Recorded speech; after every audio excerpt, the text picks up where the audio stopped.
J'ai du mal à avoir une quelconque forme de respect en tant que figure politique, en tant que chef d'État, enfin pas en tant que... Le niveau de compromission qu'il a atteint est trop important. Son intelligence n'est pas, contrairement à ce qui était prétendu, marquante. Son rapport à la culture est très limité.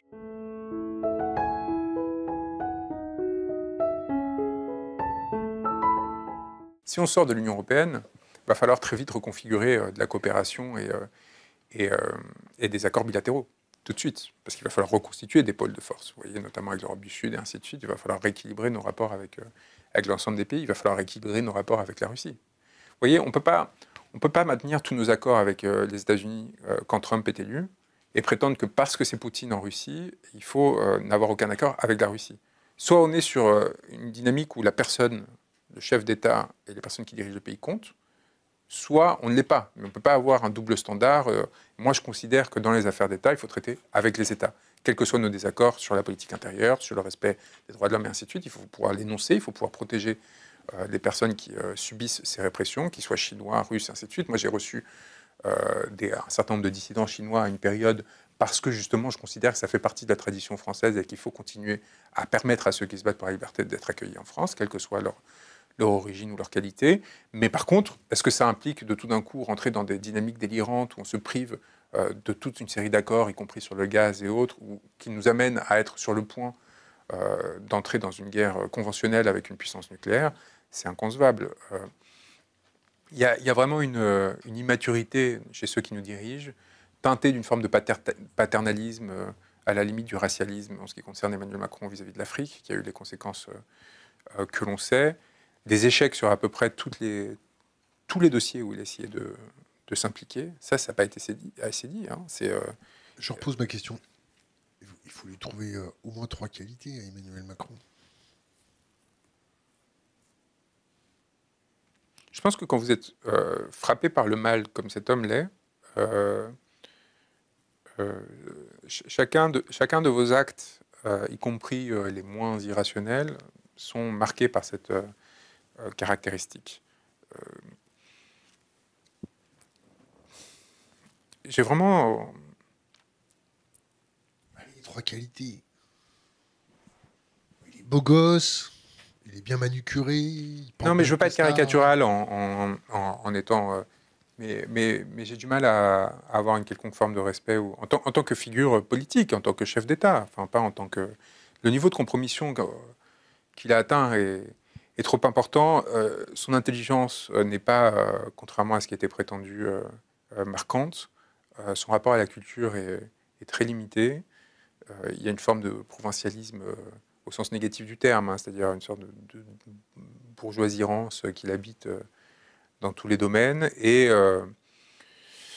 je pense que sur un certain nombre de domaines, notamment militaires, dans son logiciel, en termes de suivi d'un certain nombre de politiques, ça pouvait aller. C'est-à-dire qu'il y a eu un certain nombre de programmes d'investissement qui ont été menés, qui étaient importants, où on n'a pas trop pris de retard. Mais c'est compliqué. Bah, justement, sur tous les dispositifs de missiles qui ont été mis en place. Oui, si, il y a quand même eu... il y a eu un programme de modernisation de nos forces armées qui a quand même été lancé et qui était loin d'être acquis il y a 10 ans. Je pourrais réfléchir sur des mesures ponctuelles, mais en fait, est-ce que... Ça, c'est Victor Hugo qui disait, non? Quand vous avez des... Je ne sais plus quelle est la citation exacte, et j'aime pas faire des citations générales, mais là, je l'ai lu récemment. Quand vous avez des vues partielles, vous n'avez pas d'idée du tout. Enfin, vous voyez, c'est cette idée de si on commence à essayer de prendre des petits morceaux pour... ce qui importe, c'est de voir la totalité, d'être allé chercher en détail ce qu'il a fait. Mais après, regarder dans un grand ensemble. Et le grand ensemble est pitoyable. Pitoyable. Pitoyable et dérangeant. Mais par contre, je ne veux pas qu'on se limite à une critique d'Emmanuel Macron, parce que la classe politique dans son ensemble en France a lourdement perdu en exigence et en qualité. Et on a une fragilisation qui ne cessera pas avec le départ d'Emmanuel Macron. Et si ce pays veut sérieusement se doter de dirigeants comme Jordan Bardella ou quelques autres, c'est qu'il y a une difficulté qui a trait à la société et pas seulement à ceux qui nous dirigent. Et ça fait partie de notre programme. C'est-à-dire qu'il faut qu'on arrête de s'infantiliser. Il faut qu'on arrête d'à chaque fois reporter sur ceux qui nous dirigent à un instant T des responsabilités qui sont en réalité aujourd'hui collectives. C'est-à-dire qu'il y a les politiques qu'on mérite. Il y a quand même une part de ça dont il faut qu'on soit conscient. Moi, je le vois, le niveau d'engagement en France est très faible. Quand j'étais au Mexique... blasés quand même, non? Non, c'est pas que ça. Quand j'étais au Mexique, vous savez, c'est pas évident de faire adopter des politiques de gauche au Mexique. C'est quand même le précaré des États-Unis, qui ne supporte pas beaucoup, depuis la doctrine Monroe, depuis quand même quasiment 2 siècles, le fait que des pays d'Amérique latine ou centrale s'autonomisent d'eux pour poser des enjeux géostratégiques. On l'a vu avec Cuba, on le voit avec Haïti d'ailleurs, et tout ce qu'ils y font. Et pourtant, ils ont réussi. Mais vous savez combien ils sont d'adhérents au parti en place de gauche? 4 millions. Aujourd'hui, la France insoumise, elle a en réalité 20 000 militants actifs. Je ne parle même pas d'Emmanuel Macron, qui en a 8 000, enfin, de Gabriel Attal. Mais... Donc, on est à un moment donné où, collectivement, il faut aussi qu'on s'interroge sur ce laisser-aller et ce confort en fait, qu'on a trouvé dans cette douce décadence dans laquelle on s'inscrit. Et des gens comme moi ont pris beaucoup de risques ces dernières années pour essayer de protéger les intérêts des Français. Et les marques d'expression de sympathie, ainsi de suite, ne suffiront pas à un moment pour sauver ce pays.